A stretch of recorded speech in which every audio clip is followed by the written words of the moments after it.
Drop a comment. What do you think about the Philippines' role in biblical prophecy? Tag a Filipino friend who lives out their faith boldly. Share this video with someone who's never heard this perspective before. And if you want more hidden prophetic insights like this, don't forget to subscribe to Deep Bible Studies, because we're just getting started.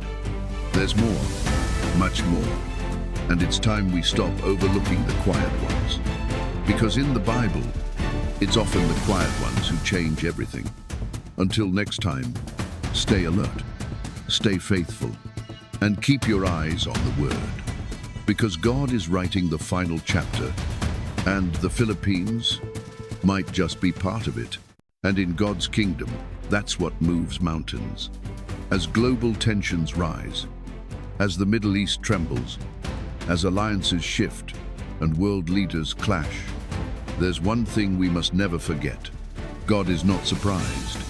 He has a plan, a prophetic timetable, a divine script, and tucked within that script may be a humble nation most of the world overlooks, the Philippines, not named directly in Scripture, but reflected in the shadows of Ophir, echoed in the ships of Tarshish, embodied in the children of Japheth and Ham, and activated through the gospel-spreading diaspora, reaching corners of the earth that no Western missionary can reach.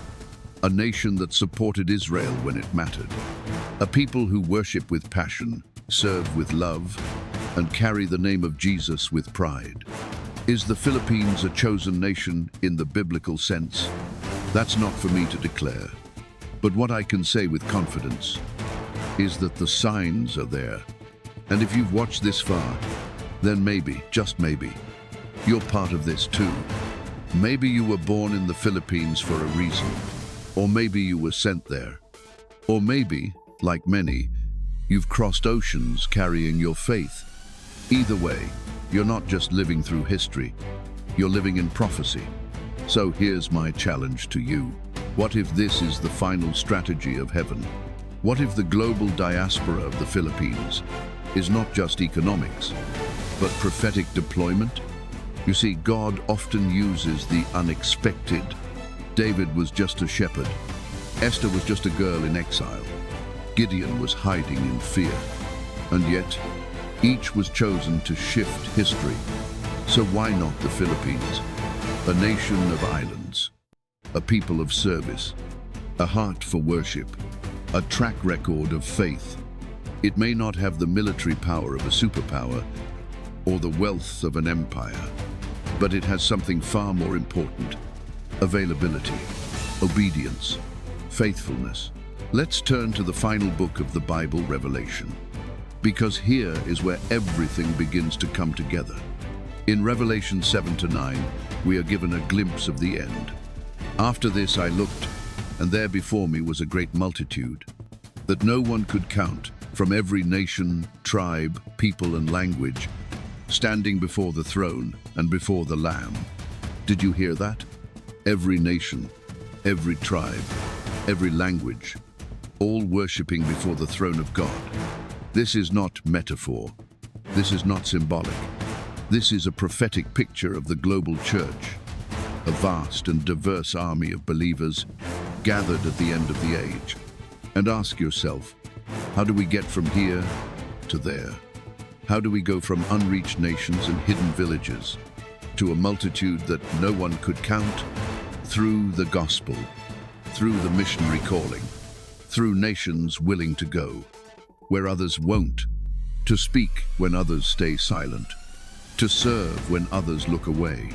And few nations on earth are living this out more quietly, more faithfully than the Philippines.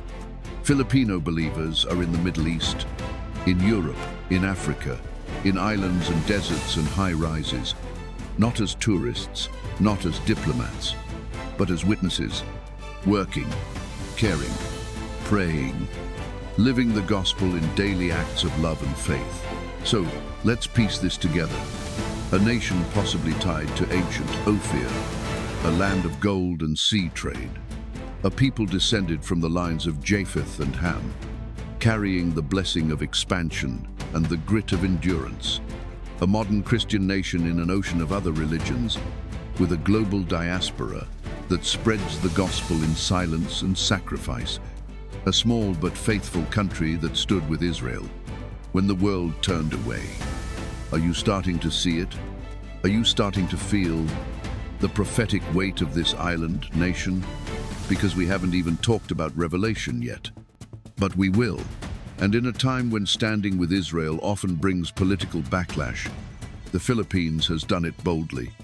Could this be why the Philippines, despite economic hardship, remains spiritually rich and globally respected as a people of faith, kindness, and endurance? Could this support for Israel be the reason God continues to use this nation in surprising ways? If the Bible is clear about anything, it's this: God blesses those who bless his people, and there's more. Let's talk about Israel, because one of the most striking features of the Philippines' spiritual destiny is its unshakable support for Israel. In Genesis 12:3, God says to Abraham, "I will bless those who bless you, and curse those who curse you." This isn't just an Old Testament footnote. It's a standing covenant, and it's one of the most direct biblical conditions for blessing on a nation. And guess what? The Philippines is one of the very few countries in Asia that has stood publicly and politically with Israel time and time again. Let's go back to World War II. While most of the world looked away, as Jews were hunted, imprisoned, and slaughtered, a small, poor island nation in Southeast Asia said, "Come here, we will give you refuge." Under President Manuel Quezon, the Philippines offered sanctuary to over 1,200 Jewish families fleeing the Holocaust. That act alone puts them on the right side of biblical prophecy. But it didn't stop there. In 1947, during the vote to establish the modern state of Israel, the Philippines became the only Asian nation to vote in favor of the UN resolution. One small vote, one giant step in biblical history. And in doing so, the Philippines didn't just support a political cause. They aligned themselves with the very heart of God's promise. Bless Israel, and you will be blessed. Few nations can claim such a consistent, unwavering support. But beyond ancient names and lost cities, there's a present-day truth we can't ignore. The Philippines isn't just potentially tied to ancient prophecy. It's living out a prophetic role right now. You see, the Bible doesn't only point to places. It points to people, to nations of faith, to those who carry the gospel to the ends of the earth. And in Asia, a continent dominated by Buddhism, Hinduism, and Islam, the Philippines stands out as a lone spiritual light.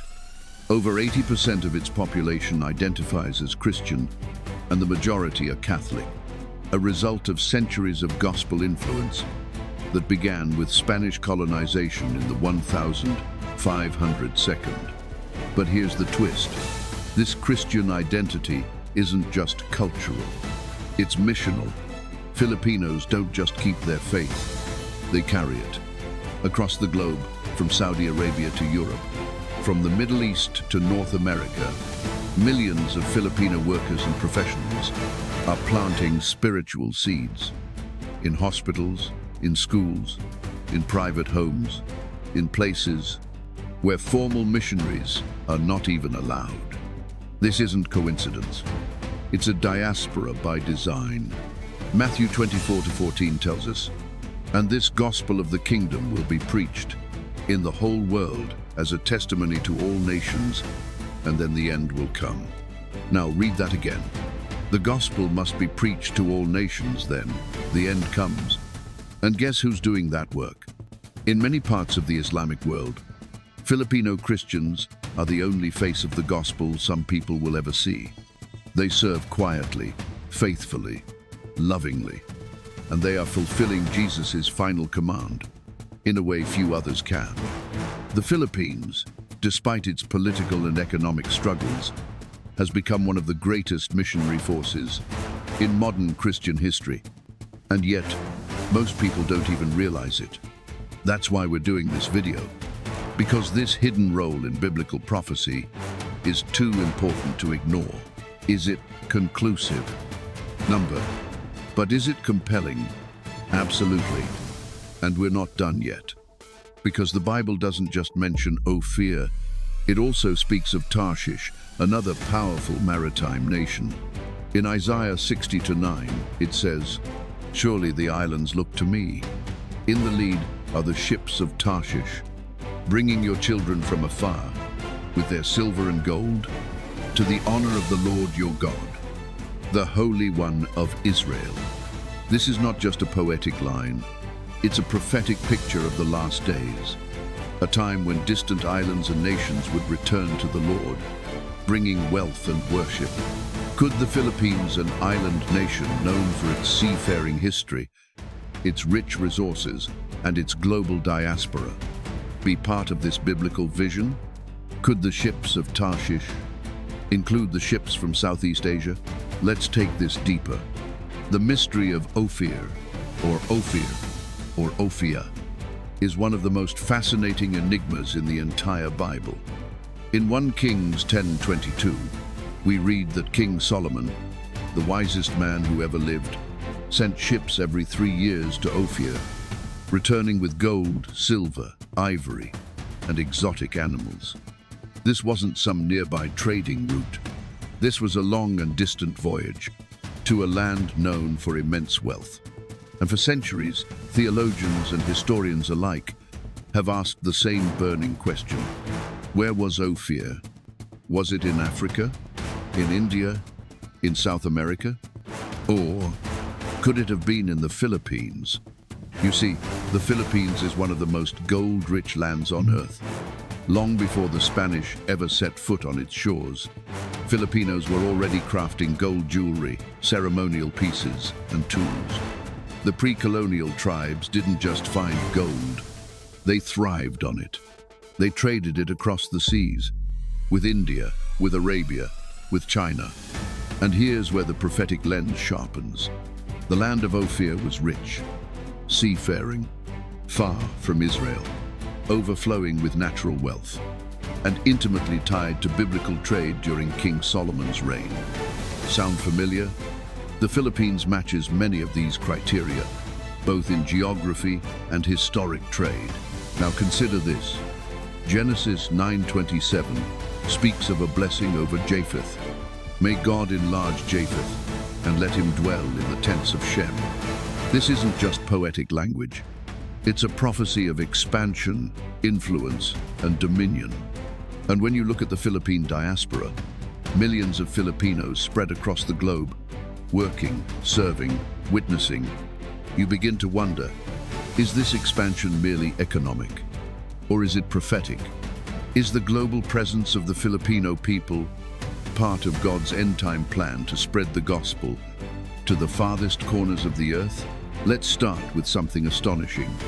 The Bible tells us that after the great flood, Noah's 3 sons, Shem, Ham, and Japheth, repopulated the entire earth. This isn't just a Bible story, it's a genealogy of nations. In Genesis 10, known as the Table of Nations, we're given the origins of the peoples of the earth. And scholars have long debated, where do the Filipino people fit into this prophetic family tree? Some believe that the Philippines could be tied to Japheth, the eldest son of Noah, whose descendants include Gomer, Magog, Madai, and Tubal. These names aren't just ancient footnotes. They became the ancestors of major Asian and European nations. And among Japheth's line was Togarmah, believed by some to have migrated across Asia, perhaps even to the far reaches of Southeast Asia, perhaps to the Philippines. Others believe the Filipino people may have mixed descent, a blend of Japheth and Ham, the father of African and some Asian civilizations. Ham's sons, Cush, Mizraim, Put, and Canaan, founded mighty empires like Egypt and Ethiopia. Could it be that as these early populations spread, their descendants found their way across oceans to the scattered islands of the Pacific? The cultural richness, the linguistic diversity, and the genetic complexity of the Filipino people may point to something ancient and prophetic, a merging of two of the most historically significant biblical bloodlines. What if I told you that hidden within the ancient pages of the Bible is a prophetic mystery so overlooked, so rarely spoken of, that it could change the way we see global prophecy forever? And what if that mystery points directly to a nation many would never expect? A nation of over 7,000 islands, a nation of storms, strength, and stunning faith. A nation called the Philippines. Yes, the Philippines, rarely mentioned in sermons, barely acknowledged in traditional biblical teachings.